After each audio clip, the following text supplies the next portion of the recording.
To my right is Ryan Kazanciyan. Kazanciyan. I've been practicing that all day, and there it goes. It's phonetic, I keep knowing. Ryan is principal consultant with Mandiant with over 10 years of experience in incident response, forensic analysis, and penetration testing. He has worked with clients in both the federal government and private industry, including companies in the defense, technology, energy, financial services, and healthcare sectors. He's got some more information on the page, as well as contact information, which is the same for Laurie, who is to my left. Laurie Schive is the Director of Outreach, Office of the Director of National Intelligence, and she assumed her duties as the Director of Outreach in September 2010. You can just skip these so we can get right into it since Ryan a little bit late. I guess, Ryan, are you going to start? Sure. Had some brief opening remarks and then. Great, so I think we'll do just opening remarks from both of our guests here, and then we'll open up for questions. Great, thank you. Good morning, everyone. Thanks for providing me with the opportunity to speak with you all today on this panel. By way of brief introduction, I am a principal consultant with Mandiant. We specialize in incident response and investigating and responding to targeted attacks. I've been passionate about this field ever since I was a fairly nerdy young teenager that discovered hacking bulletin board systems when I was 12 or 13 on what was then a very slow modem. And I'll say no more so I don't start dating myself. But I spent the first 6 years of my career professionally focusing on vulnerability analysis and penetration testing, kind of similar to what Chase mentioned, basically emulating an attacker's behavior to break into networks and find weaknesses. In 2008, I had the opportunity to work on my first incident response case, which was the RBS WorldPay breach. If you're not familiar with that, it was part of a long string of extremely well-targeted or extremely sophisticated attacks whereby a group in Eastern Europe compromised a number of banks and payment card processors and stole millions of dollars by using money mules operating in hundreds of countries, as well as some pretty slick malware and extremely sophisticated knowledge of how banking and financial systems work. That was my first chance to kind of take what I knew about breaking into systems and apply it in reverse to investigating and responding to an incident. I found that pretty fascinating, and that's what led me to Mandiant and what I do now as one of our technical leads on our investigations. We respond to a variety of types of cases, and I think Chase did a great job of talking about some of the breadth of types of cyber threats out there. A significant portion, however, of our clients are private sector organizations that are dealing with espionage and data theft. These attacks have been going on for over a decade. Many of them are state-sponsored, and the perpetrators have enjoyed relative impunity and a very high rate of success. Google's public disclosure of the Aurora incident in 2010 was kind of an interesting sea change in that since that time there's been a steady increase in companies going public with these types of incidents. Last year was RSA as another great example. The threat landscape has also gotten cluttered with the debris of all the other actors out there. Hacktivists like Lulsec and Anonymous, targeted cyber weapons like Flame and Stuxnet, financial crime gangs that are still targeting banks and retailers. It's a lot to keep up with. But the unfortunate reality, I think, is that the targeted attacks for the purposes of espionage are some of the most impactful, yet least understood incidents. And part of the challenge for that is companies don't disclose them because they don't have to. They don't result in anything that's big or overt. It's not like the power grid getting shut down. It's not like millions of dollars being stolen. People don't know that these things happen, and their impact is far more significant for the victims themselves and for the long-term ability of the country to compete economically with some of our competitors out there. They're the result of low-profile, persistent, and effective attacks that are specially designed to achieve a mission. How do these incidents start?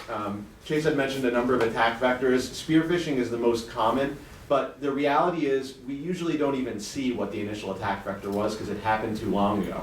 In fact, most victims, when they find out they're compromised, it's not their own detection. It's law enforcement or an external entity telling them that they have been compromised and they've seen that company's data go out to someplace it shouldn't. That speaks volumes to what organizations' current capabilities are. It also makes it very difficult to do attribution and scoping of an incident because what you find out during that initial lead is the tip of the iceberg. A lot of times with any type of compromise I see, when it goes public, people swarm on a company and start asking them questions about what they know and what happened and what was stolen within days or weeks. I've worked cases where it takes months to completely unravel this stuff, especially in big complex organizations. It takes a lot of time. So you can't always expect immediate or informed answers. Sometimes the evidence is not even there. My most recent case, a large defense contractor, they had been compromised since 2004. there are not full logs and forensic artifacts giving you 8 years of blow-by-blow history of what happened in a network. It just doesn't exist. Just to keep things brief, it's hard to quantify the impact these compromises have had on the victims we've worked with. You hear a lot of dollar figures going out about the state of economic espionage. I'll give you a couple of brief examples, and I'm sure Laurie can provide some additional context from her perspective in the government. But we've worked with an energy technology firm involved in some cutting-edge renewable energy resources that lost half of their entire IP portfolio within a 24-hour period. Hundreds of gigabytes just taken out of the network, and not even using anything sophisticated or fancy in terms of malware. We've seen executives at a multinational that was trying to enter the Asia-Pacific market brought down to the absolute lowest price they were willing to go at the bargaining table because the attackers were monitoring the emails of the 6 key individuals at that victim organization for the last 12 months. We've seen critical technology and information assets stolen from defense contractors that no one has heard of because they're so small and niche, yet produce key components for some of the major defense initiatives that you see out there, like the Joint Strike Fighter. This is what distinguishes the targeted attackers from some of these other threats, the strategy and coordination that goes into what they do. It's not about the malware, it's not about the techniques or the exploits, it's about finding a large pool of data, winnowing it down to what's actually important and matters, and then knowing how to steal that in what is often a completely disorganized mess of a target victim's environment. That to me is the impressive part of it, the orchestration and intelligence that goes into that type of effort. I'll close with some brief remarks on why these attacks are still successful. There is an unfortunate but natural tendency to blame the victim. The human element plays a major role, but you can't tell an executive in a company not to click and open a PDF. Like Chase said, you can't tell people not to open their email. There are a lot of additional factors, and I think you should be aware of these when you're working with organizations, regardless of who has compromised them.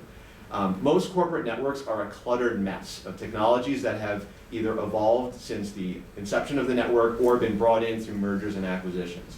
On top of that, you have security controls that were designed to fight the least common denominator, mass malware, bots, things that you get herd immunity from because a lot of people see it, and so the AV companies and other security control providers can easily create defense mechanisms against them. You have staff that comes and goes. You have IT that gets insourced and outsourced to someone even cheaper. You have security falling back in the way of usability. You have security and IT always being managed as a cost concern, and sometimes what security teams can do is limited by cost considerations. And then you have compliance officers and auditors, which often become what everyone works towards, satisfying the compliance officer or the auditor rather than really posturing yourself against a targeted threat. In reality, this is economics in action. Victim organizations are targeted because they have data and assets that are of worth. Similarly, individuals are targeted if they have access through their identity to something that's valuable. Stuff like passwords, credit card numbers, that's small beans. It's only valuable in bulk on the black market. You're a target if there is something that can really provide long-term strategic benefit to other organizations seeking to enter a market area, to use your intellectual property, to jump ahead several years from what they would have to otherwise do themselves. So, yet again, we've painted a really dire picture of the threat landscape, even if you strip away all the fear, uncertainty, and doubt and hype. I don't think this is something that companies can need to fight and win on their own. It's far too much to ask of organizations. But I do strongly believe that increased awareness of how these attackers work, hopefully in part through your efforts, as well as reasonable information sharing and the burgeoning growth of private and public sector cooperation can help companies get a lot farther than they are now. And I think we're getting closer to that objective. So, apologize if I went too long, but thank you, and turn it over to Laurie. Sure. Thank you very much. And now, after hearing what Ryan said about what he did as a teenager, I need to go home and check on my 13-year-old son, who's very into computers. Thank you very much for inviting me to come talk to you. I have to say it's an unusual experience for myself. I have, as you'll see in my bio, a couple decades of experience in the intelligence community, specifically in the National Clandestine Service. So coming out to speak to the press, not something we do normally, but in my job currently as Director of Outreach for the National Counterintelligence Executive is something that I have done more and more, something I have seen the benefits of, and something I have strongly encouraged other senior intelligence community and U.S. government executives to do, specifically on this issue of economic espionage and cybersecurity. And Part of the reason for that is exactly as Chase has said and Ryan has said, there's not enough coverage of this. There's not enough awareness. And awareness is one of the key things to help combat these adversaries in cyberspace and actually in physical spaces we'll talk about a little bit later. So does everyone know what the ONCIX is? Not surprising.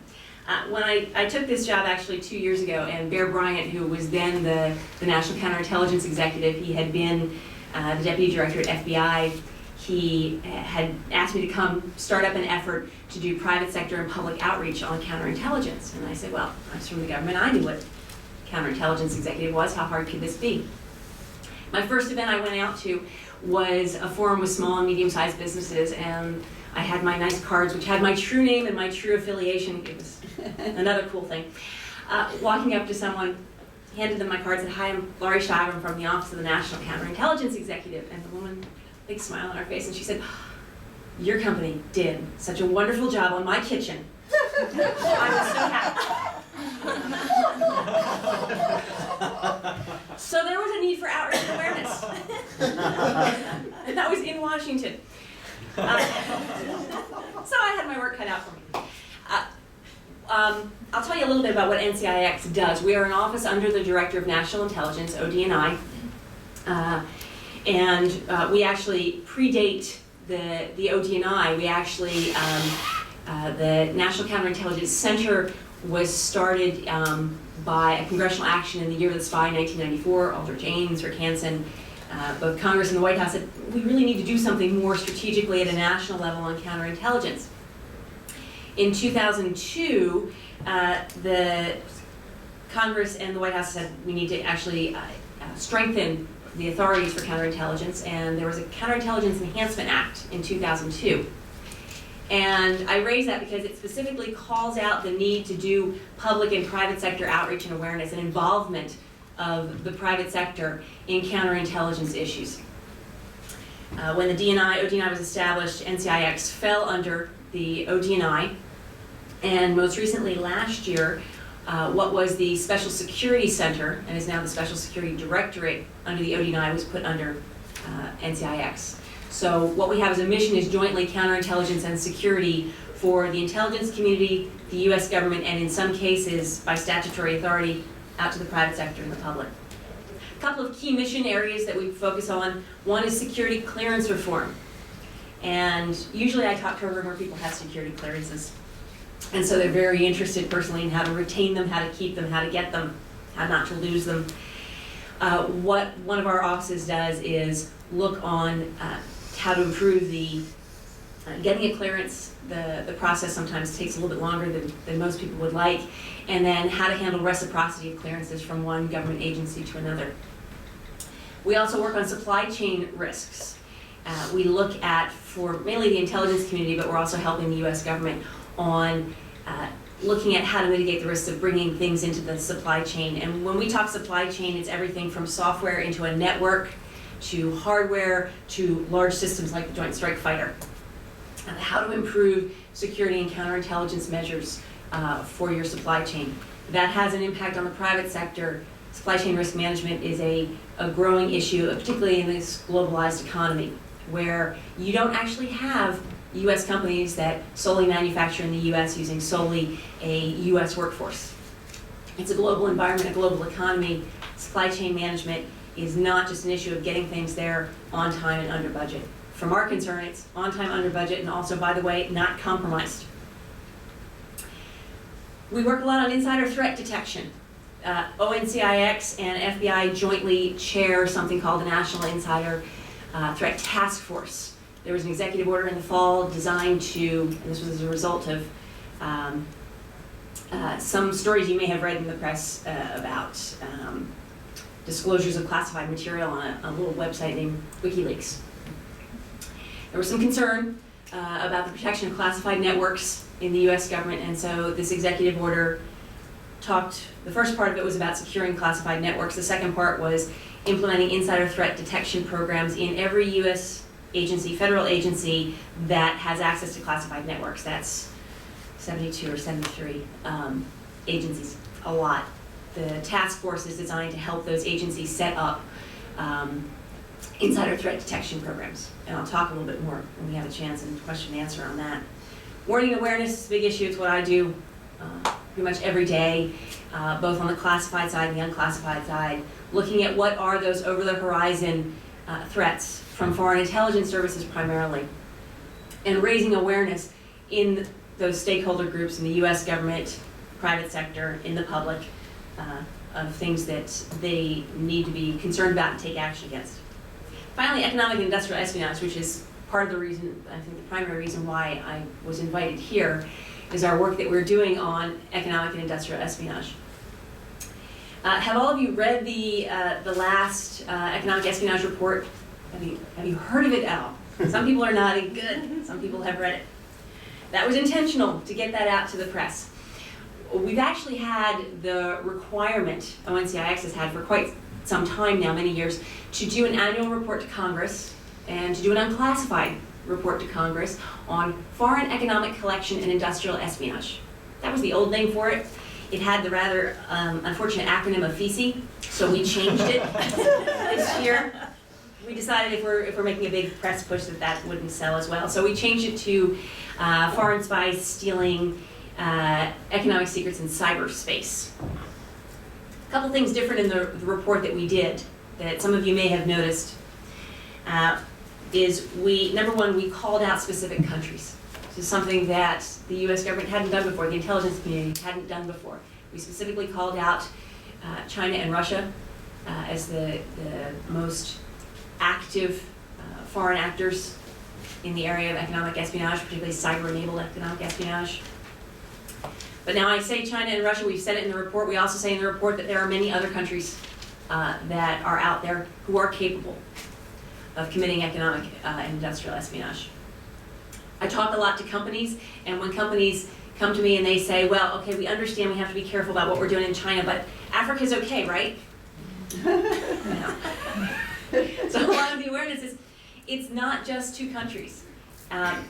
When I talk to particularly senior executives and they travel overseas, or even US government employees, and I say, you know, you may understand that you have a little bit of a target on your back when you're in the United States. That target expands greatly the minute you step off a plane in another country. Now, the size of that target can vary. It will depend on what you're doing, who you are, who you're meeting with, what your company has that's of value. But one of the things that I say when I talk to companies is, if you tell me what you do, if you tell me what your company does, what your company's intellectual property is, I can tell you why you're a target. And I can be pretty sure that you probably have been in a target in the past. There was a study that came out last year that said that 56% of Fortune 1000 companies have admitted to being targeted for economic espionage or industrial espionage purposes. So what that says to most people is that's a pretty big number. What it says to us at ONCIX is those are 44% of the companies that don't know that they have been targeted. It's something that's so pervasive, and you've heard the comments that all the speakers have made. A big piece of this, especially in the private sector, because the U.S. government doesn't actually make anything. You look at all the DoD programs and all the money that the U.S. government spends, we don't actually make any, we don't make that Joint Strike Fighter. It's contractors. It's the private sector that makes the Joint Strike Fighter. We don't make software. It's private companies that make software. We don't make the hardware. Feels like a little bit of a commercial. I think there's one out there that we don't make the products, we just make them better. I'm not sure if that applies to the government, but we recognize in the intelligence community that the private sector is where all of this economic information is. And the key to U.S. national security is ensuring that these companies are able to secure their information as best as possible. A big part of our job is to help them do that and to raise awareness on just day-to-day how to protect themselves in a cyber environment. So I have a lot of other comments that I can make, but I think given that we've got a short amount of time, it might be useful to turn it over to the audience and see what questions you've got or what issues and concerns you may have that either Ryan or I can answer. Great. I've got plenty of questions of my own, but let's just open it up to everyone, see if anybody wants to get going. Well, I will. Okay, so we are trying to record this, so we're going to pass my turn. And if you could just say your name and where you're from, that helps too. Gail Bronson, I'm a blogger at Interneticist. I will readily embarrass myself by saying I'm born and bred in Washington, D.C., of a federal family, and never have heard of this group. So are you part of are you a DOD organization, or do you report to Congress?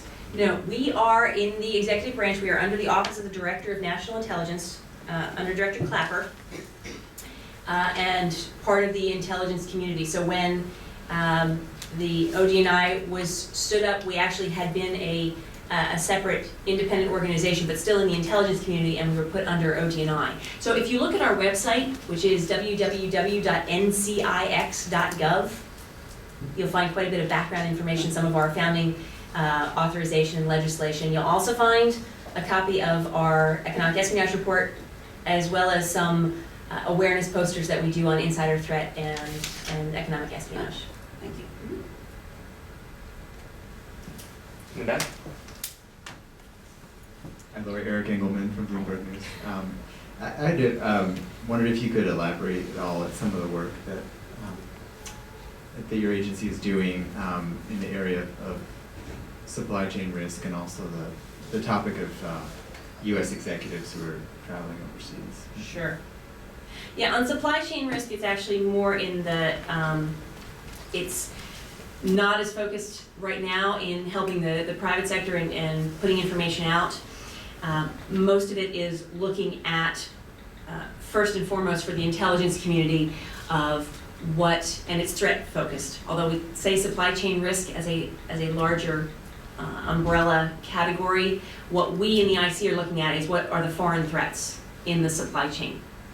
And the primary job has been focused on looking at what the threats are to any material, equipment, anything that the intelligence community is acquiring. And then the vulnerability piece of that, if you all know the formula of threat plus vulnerability, and sometimes there's a plus, sometimes there's a multiplication. Threat, vulnerability, and consequence equals risk. So usually it's the individual agency that's doing that risk assessment. We're helping them to provide the piece on the foreign intelligence threat if there's an acquisition. We are also working a little bit on, those of you who've seen, there was a lot of executive orders this year, another executive order on export control. So, and let me see if I can get this correct, because it's called E2C2, Export Enforcement Control Coordination Center, Export Enforcement Coordination Center. Thank you. This is actually a commerce run organization. We are actually providing the intelligence community, the IC support to that. ONCIX is to help on looking at export enforcement and export control for the U.S. government writ large. And your second part of the question was on U.S. executives. U.S. executives traveling overseas, size of the target. Yeah, it's difficult for, and I work a lot with security officers, chief security officers in big companies, small companies. And it's very difficult to focus senior executives, their attention on the risk to their company as well as the risk to themselves. And when I say risk, I'm not talking about the big issue for security officers is often kidnapping and threats of terrorism. What I'm talking about more is this Foreign Intelligence Service targeting of senior executives. And it happens frequently, and the problem is oftentimes this is you meet a senior executive, a CEO of a company, and they've got one, maybe two of these. And this is their lifeline. And what the US government says is if you really want to be secure, don't take your BlackBerry overseas, take a separate one. Take a clean BlackBerry, or don't bring a whole lot of files with you. You tell that to a senior executive, a CEO, and they look at you like you have two heads. What do you mean? This is my life. This is all my contacts. I need all my contacts. I need all my information. I need to be constantly in touch.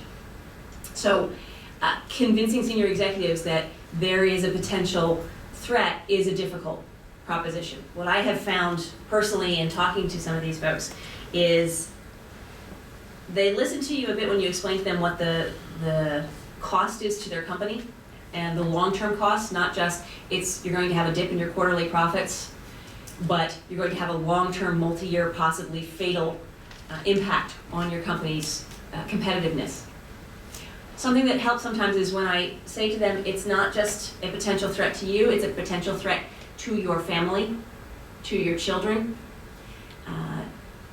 If you have loved ones that are traveling overseas, then they are, it's not like they are in a special bubble. It's not like that they will be protected. I know I have kids who are on Facebook.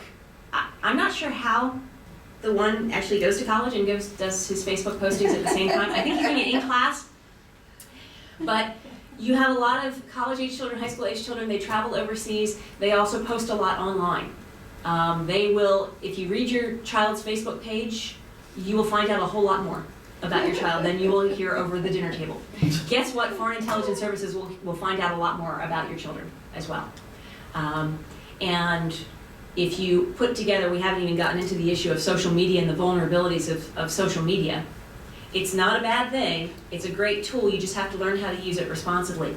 Because you have a lot of senior executives who have a great LinkedIn profile that has all their details, all of their background, if they've worked for the government, what they're currently doing.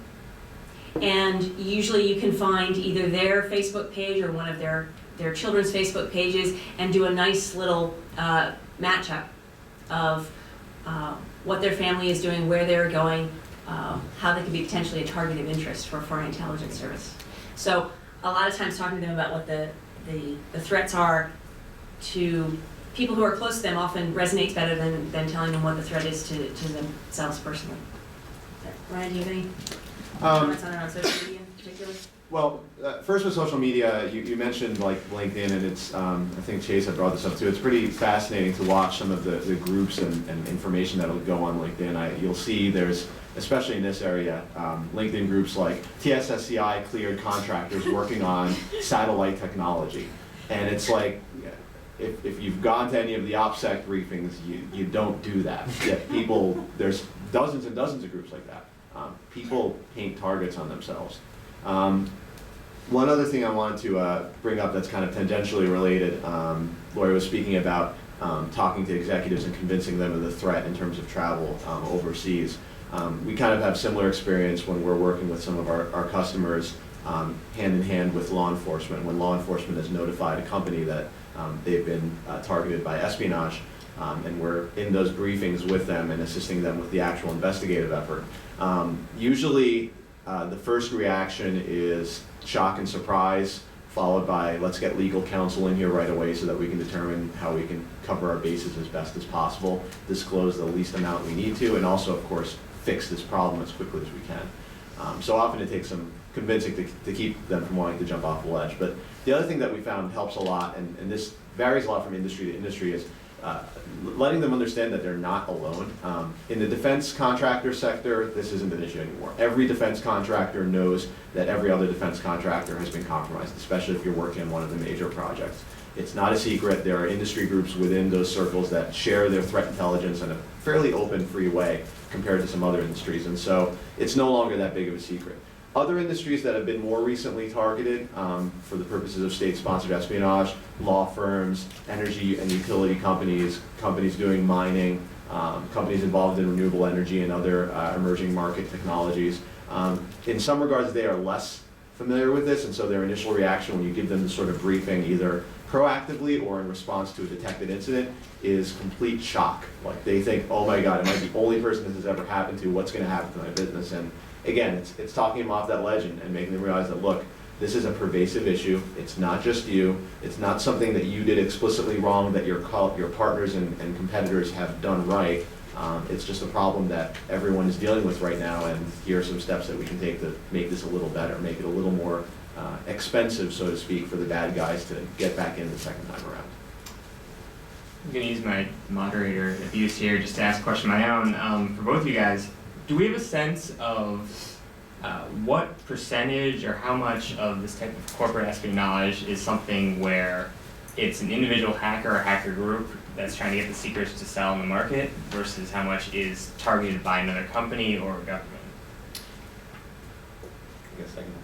I'll jump in first. So I guess our perspective is unique in that we're a private organization primarily responding and assisting with other private organizations that have been compromised. Our job is not law enforcement or intelligence. So, first and foremost, the company wants to know what happened, how did they got in, how did the bad guys get in, what did they take, and how can I fix the problem? When you get to the point where you're attributing the actor to be outside of the country, a nation-state threat that they can't just slap a warrant out and get someone arrested, there's really no follow-on action that we can assist them with in terms of litigating, because you're not going to go and arrest a nation-state actor who's operating on behalf of a foreign government to steal your data. So attribution is challenging, not only for those reasons, but also for the fact that most compromises are routed through other compromised victims or entities, be it internet service providers, small mom and pop IT organizations, you name it. So it's often difficult from a technical perspective to figure out who does it. Now, from an intelligence perspective, it's obviously immediately apparent because you just look at who would benefit the most from having that data, and that's why a lot of these attacks get linked back to China and Russia. In some cases, clients we've worked with, it's incredibly apparent why their data was stolen and by whom, even if there's no smoking gun that technically links it back to a specific actor. We can't say whether groups that we track, we track over 20 state-sponsored, or what we think to be state-sponsored threat groups that routinely conduct espionage and data theft against US and overseas entities. We can't say whether they're directly state-sponsored, whether they're freelance groups that are working on behalf of a state entity. It's not really our job to. The only thing we can say is that there is organization and orchestration in what they do. This isn't someone who's just picking a target by opportunity and messing around bored at home on his computer at night. The victims have been chosen usually for a specific reason, for specific sets of data, and once they're in, they want to stick around for a while. One thing that is interesting is oftentimes we do not see evidence of collaboration among these groups, which indicate that they might be operating independently. We've investigated organizations that have been compromised. The initial lead was that one actor was present in stealing data. We go in and we find, in some cases, as many as 5, 6, 7 independent threat groups, all operating concurrently in the same and different pockets of the network, stealing different stuff. Sometimes they even land on the same system without seeing each other there. It's kind of interesting to watch. So, again, what implications that has for attribution and state-sponsored versus mercenary groups that are working on behalf of a state, it's not our position to say, but it clearly is an organized and orchestrated effort. And I would just add that attribution, as we said in the economic espionage report, is a huge issue for the U.S. government as well, and for many of the reasons that Ryan has stated. If you look at the prosecutions that have occurred under the Economic Espionage Act, and for those of you who aren't familiar with this, the Economic Espionage Act came out in, 1996. In fact, it was from 1996. There are two parts of it, Section 1831 and 1832. 1831 is economic espionage. And for something to be economic espionage, there has to be a foreign state actor. 1832 is theft of trade secrets. It's what I would say personally, I'm not a lawyer, but I would say personally is a lower bar to be able to prove theft of trade secrets rather than a foreign actor involvement. So that was 1996. Google was established as a company in 1998. So the laws that are currently on economic espionage that are on the books are not currently, they're not written to deal with cyber espionage. So it is a tremendous challenge for law enforcement authorities and for the Department of Justice to look at a case where there was a cyber theft, a use of cyber means, and determine that there is a case that can be prosecuted under the current Economic Espionage Act. So there's just some limitations with that. We're just hoping you could go a little bit more into it. My name is Ben Green. I'm from the Investigative Project on Terrorism. So the economic espionage, not really my field, but I'm just curious. I went to China in December, and I remember I was speaking with a guy there. I think he worked for Honeywell or something like that, and they were building nuclear facilities there. So, this gentleman was, working with building nuclear facilities in China. So in that kind of case, I just don't understand how you can really hide your intellectual property when you're looking to expand within the Chinese market. So I'm just, for either of you, curious to hear how those kind of companies deal with protecting, their interests while operating in that company is also in their interest. Yeah, I'll take a stab at it from the government perspective, and just in my experience in talking to companies, that many companies will say, even those that are what you traditionally think of as U.S. companies, they're really in fact multinational companies, and much of their business is overseas. Jeff Immelt did a spot on 60 Minutes, and I guess it was in the fall, and he said, look, I run a multinational company. It's not really a U.S. company. And that's the challenge, especially from the U.S. government side, to be able to come in and talk to companies and explain what the concerns are. It is a bit of a balance of understanding what U.S. national security is, what U.S. economic security is, and then what the interests are of those firms. So the challenge of let's say it's a U.S.-based firm or a U.S. company going overseas, it's a tremendous challenge to be able to develop business and to expand and remain competitive, when part of the requirement in many cases of this overseas investment or joint ventures or strategic partnerships is a requirement to share that intellectual property. So when I talk to firms, I say, first of all, you need to look at what your crown jewels are in your company. Some technology, okay, it may have already been compromised, or it may not actually. Assume though, right, if you're going over in that kind of case I mentioned, that, okay, if I'm going to bring this technology to, say, China, just in this example, that this probably will be stolen and copied. You almost have to assume that going over, like, in a way, no? Like, I mean, it depends. That's a good government answer. It depends. It depends on what the technology is. It depends on, because some companies have tried different ways of having their intellectual property overseas and how they use it, who has access to it. But as I said before, same with individuals, it goes as well for intellectual property. It leaves a controller, an area where you have 100% control. right. It's a target. It's even, you talk about Honeywell, a large company, but I would say there's an even greater risk to these small and medium-sized companies, these startup companies. If you look at the number of suppliers in a typical, like Joint Strike Fighter, and how many suppliers are involved in that, and how many are small companies that, what do you need if you're a startup company, a technology company? You need money, you need capital. Well, a lot of investors who come in looking to invest in programs, what do they want to see? Well, they want to see what they're investing in. So if you're a mom and pop out in Silicon Valley and you've got a startup for a really cool, say, cybersecurity software, somebody comes in from overseas and says, great, just let me see all your code and I'll give you the money. What do you do? Right. So it's a tremendous challenge, and we recognize that for a business to remain competitive and to succeed, there's a balancing act that has to be done. Yeah. Sorry, there are two questions back here. Or are you answering? I was just going to add one brief Sorry. thing. Okay, very brief. Very briefly. In addition to new tech, new technology, new IP, one thing that we see that's kind of interesting, a different angle that also gets stolen is IP related to ongoing support of existing technologies and products that are sold. So if I'm a big company and I'm selling to overseas markets this very fancy tech that you buy once and use for 10, 20, 30 years, maybe it's more valuable for me to steal the data necessary to support that product and then provide my own support services rather than try to sell a copy of that item or that widget myself. So yeah, there's lots of interesting considerations that companies sometimes don't think through when they rush into these markets. Thank you. Hi, Joe Gould with Army Times.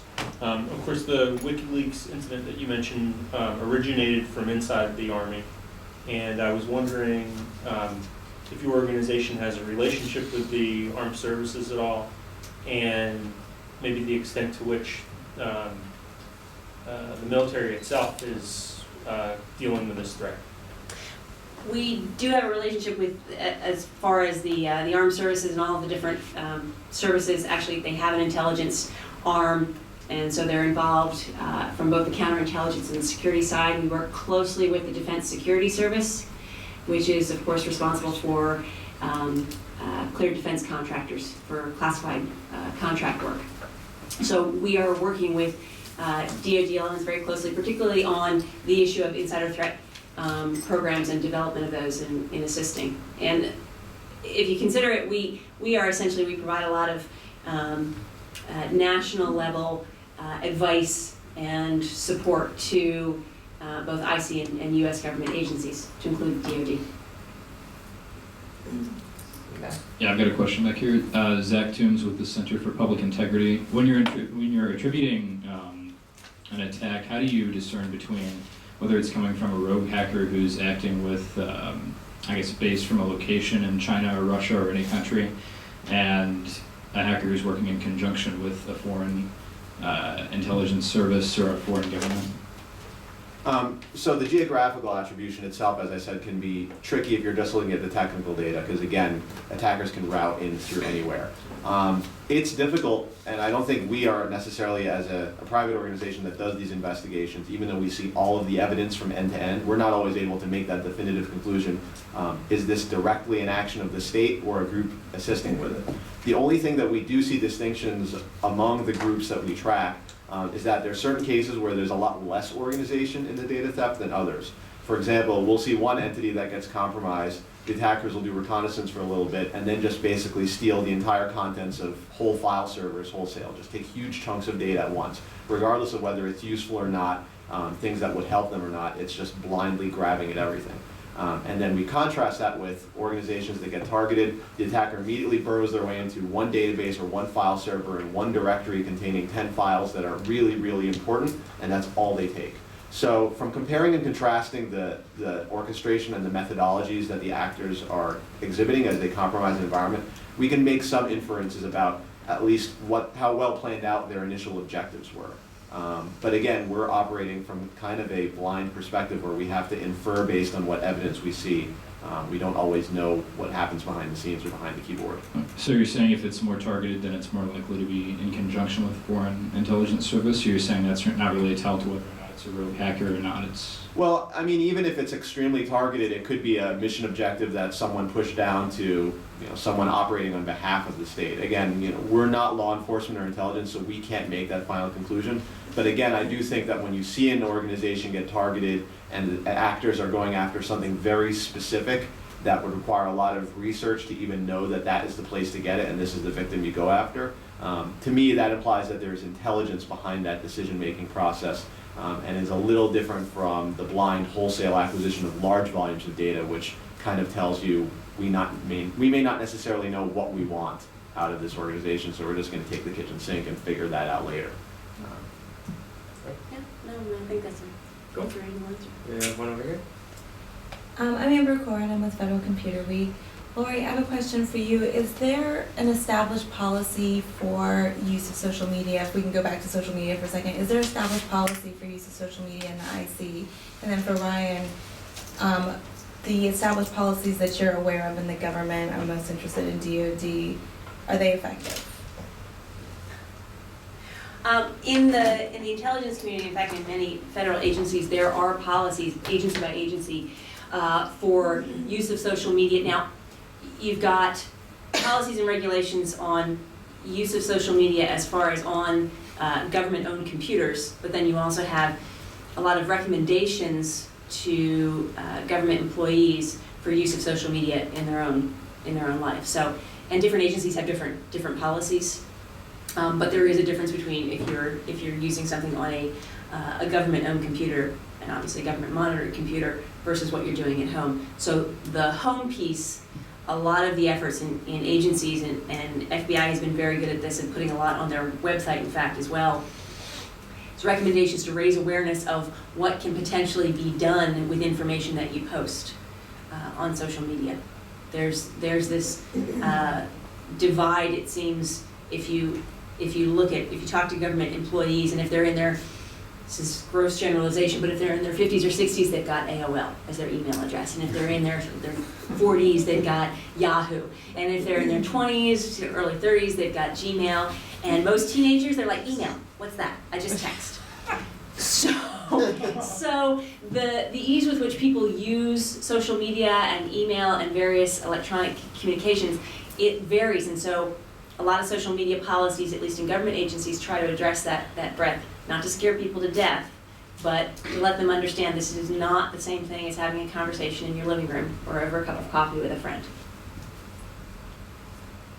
Yeah, I don't think I have anything further to add to that, especially on the government side. On the private sector side, I don't see a lot of companies strongly enforcing any social media policies that they currently have. A lot of times when we work through the remediation process and help them kick the attackers out and better posture themselves against future attacks, it's an item that we cover. But honestly speaking, given a typical organization's resources, it's difficult to enforce that sort of thing. And there are, I will say, what I have heard from private sector companies, there are a lot of privacy issues related to social media and what companies may or may not tell employees that they can do on their own time on social media. And if I had my druthers, companies wouldn't provide internet access to their employees, and that would solve a lot of problems very easily. People can just use their phones, but that's not very popular. Yeah. It would make things a lot cheaper and easier to manage, that's for sure. But yeah, that's not popular. Not especially in the time when one other issue that has come up in the private sector a lot is use of personally owned mobile devices. A lot of companies, for cost-saving measures as well as ease, people don't want to give up their iPhone when they come to a new company, and they sure as heck don't want to get a BlackBerry. Especially mine that doesn't have a camera on it. But so a lot of companies are allowing people to bring in their personally owned devices. There's a huge issue there of how do you maintain security? What are the issues with, can you monitor, what are the restrictions for that? And I think a lot of companies are putting out policies for, yes, go ahead and bring in your personally owned device, and then say, oh, wait, we've got some security issues that we need to deal with. And the tail is wagging the dog sometimes in that case. Go over there and over here. I know we have a couple more questions. As you can see, if you've noticed, we're gonna go right through the break. If anybody is desperate to go down the hall, please just slip quietly out the back if you need to and come back in, but we'll continue these questions for a couple of minutes before we just move to the next session, so thank you, Aaron. Laurie, I had a question about the November report. You already had your question. I know, I'm gonna ask one. Sorry. The November report about economic espionage, as you said, it called out China and Russia in a way that perhaps hadn't been done before, and it seemed like previous to that, a lot of U.S. government officials would talk sort of elliptically about China, but never name it. Can you talk about what went into that decision to be more blunt? Was it to, warn companies because they weren't getting enough information about this, or was it to bring other elements of the U.S. government along in talking about it? Or? Sure, and the short answer is because Bear Bryant. He felt very strongly that we weren't doing enough to raise awareness in the private sector. And the reason for the need to raise awareness in the private sector is when we were doing the research on that economic espionage report, we saw that the issues, all of the concerns we were seeing from, and this was a collaboration with a lot of IC agencies, a lot of US government agencies. We brought in folks from the private sector to tell us what they were seeing. And what we saw was huge targeting of unclassified information, and primarily not government, but in the private sector.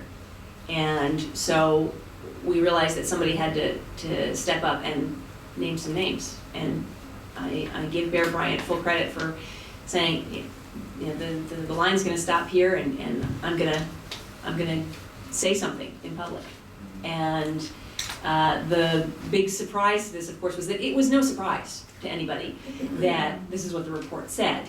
But it was just a surprise that an intelligence community agency was saying it. I will note, in that report, I've had this question before of how did we get classified information downgraded for use in that report? That is all based on unclassified information in that report. So there's a wealth of information out there. It was just a matter of putting it together and then getting the community, the intelligence community together to make that analytic assessment and then getting it out. But there was broad support across the government, not just in ODNI, to make that report unclassified. And we're looking at, for the next iteration of that report as well, to have to continue to have unclassified reports that are of value to the public. Over here, in the corner. Karen Riley from the TOR Project. There is a tension between surveillance resistance and lawful intercept technology requests from law enforcement. How are you addressing the need for things like disk encryption, traffic analysis resistance, and one day maybe a secure mobile baseband, and the fact that governments don't necessarily want that in the hands of everyone, despite the fact that they would be very useful for resisting that sort of espionage? That would be great. That's actually an issue, and I'll probably defer to Ryan on that, because we look at more from the foreign threat side. That's more of an issue of vulnerability and protection. So it'd be, you get an NSA or a DHS person to ask them that question, but I'll see if Ryan has got anything. Sure, that's one I could probably speak to for a while. It's a complex issue. I'll start with encryption and email encryption. Email encryption is something that we love to see all of the organizations we work with adopt. It's unfortunately still a little complex and difficult, especially when you take all of the variety of technologies and mobile devices that people and companies like to use. But yeah, it's a lot hard. It makes a victim more expensive to target for the attacker. It makes them work harder. On the flip side, of course, there's also in hostile nation states the benefits of having encryption technology and secure technology available so that its own citizens can communicate freely without being concerned about monitoring, surveillance, or intercept by a hostile government or hostile actors. I think one of the challenges that has been interesting to watch here play out is legislation to facilitate information sharing and intelligence sharing and security controls among the private and public sectors. And we saw that play out with a couple of rounds of legislation earlier this year. I'm by no means a lawyer nor qualified to really opine on the details of law, but I will say that the interesting thing for me to witness was that for people who are not in the know, the concept of intelligence and information sharing is terrifying because they worry that if the concept of security relevant data, which is what the laws are trying to frame themselves around, extends to stuff that can be used to incriminate people for other purposes, then it's going to be Big Brother times 1,000. And no one wants that. The flip side of that is from the work that we've done and witnessing the benefits that a lot of organizations have had from cooperation with law enforcement, with victim notifications when an entity is compromised and notified by law enforcement. That helps a lot of these companies. And as I said before, the scale of the threat and the sophistication is far more than companies can deal with on their own. They're already spending a fortune on it. And it's just going to get worse before it gets better. So the more that we can facilitate that information sharing, the easier it will be for a lot of these organizations to, if not repel these threats, at least detect, contain, and respond to them in a much briefer period of time, which means stemming the bleeding. I think that there's probably going to be a lot of argument and thought that needs to go into how to frame that intelligence sharing in a way that is both safe and responsible, not only from a perspective of am I comfortable as a company or are my users comfortable with me as a company sharing that data with the government, but also ensuring that other organizations use intelligence in a responsible way. The moment you tip off an attacker that you know their methodology, you've burned intelligence. So one of the things that's difficult in intelligence sharing is being able to share things like bad IP addresses, bad file names and MD5 hashes for malware, threat intelligence that immediately, if an attacker knows you're aware of, is going to change. Sharing that among a broad community of potential victims without having anyone use it irresponsibly is a difficult problem to solve, and I don't think we're 100% there yet. So hopefully that kind of addresses part of your question, but it's something that I hope to see more progress on because, again, companies cannot deal with this stuff on their own, and there needs to be more collaboration, and I think that in some respects, the government has, federal law enforcement in particular, has an insight into the bigger picture that can benefit from a threat intelligence perspective. We have one more over. This will be the last question. Great. Excellent. Good day, Luke Kummer. A couple times the panel has mentioned in conjunction China and Russia. Can you characterize the difference between those two countries in terms of what they're seeking? Are they both going after the same types of things, or is there some distinguishing thing between them? I'll just speak briefly about some of the cases we work with private organizations. A lot of the attack activity out of Eastern Europe and Russia is financial gangs that are interested in targeting banks, payment card processors, and large retailers for fraudulent transactions and payment card theft. We do see some intellectual property theft activity, but I don't have the case experience to really be able to speak too much to that. In terms of what we see other state-sponsored actors like China interested in, it's pretty much take a look at their economic development plan and the things that they prioritize from a technology and information and development perspective. Those are the things that they're targeting. So in addition to the obvious ones, which are defense and military-related targets, anything that's providing that sort of economic benefit for their long-term planning, especially sectors like satellite communications, renewable energy, mining, precious and rare earth materials. What else? law firms and any organizations that are assisting companies with merger and acquisition activity involving multinational business deals, again, in the Asia-Pac region. The breadth of types of victims is pretty wide because, again, if you're thinking from a long-term strategic benefit, how do I help give my economy a boost and jump it ahead? There's a lot of different things you can steal from a lot of different types of organizations. Yeah, I would agree with pretty much all of what Brian said. On China, I would say just take a look at China's 12th five-year plan if you want a list of technologies that are being targeted. Clean energy, anything on oil, solar, wind, clean engine technology. There are some economic espionage and industrial espionage cases on from the auto manufacturers. And the key to that is if you look at the population and what's needed in China, and then you'll realize what the technologies are that are being targeted. And yeah, with Russia, I would agree. There's a lot of focus on financial transactions. I would also say that from what we have seen, and this is in the economic espionage report as well, that there is a lot of broad spread activity from actors associated with China. When you look at Russia, there is a high skill level there with Russian actors. And so, and this is my personal opinion of what is seen might not necessarily be the whole breadth of what is out there and what is happening. Well, thank you all so much. Thank you. I really appreciate it. Ryan, Laurie, and particularly Aaron, I really appreciate all of you being here and this information. We're going to move right on, so I'll ask Kristen to come up. And this will be like at the bar mitzvah, one group of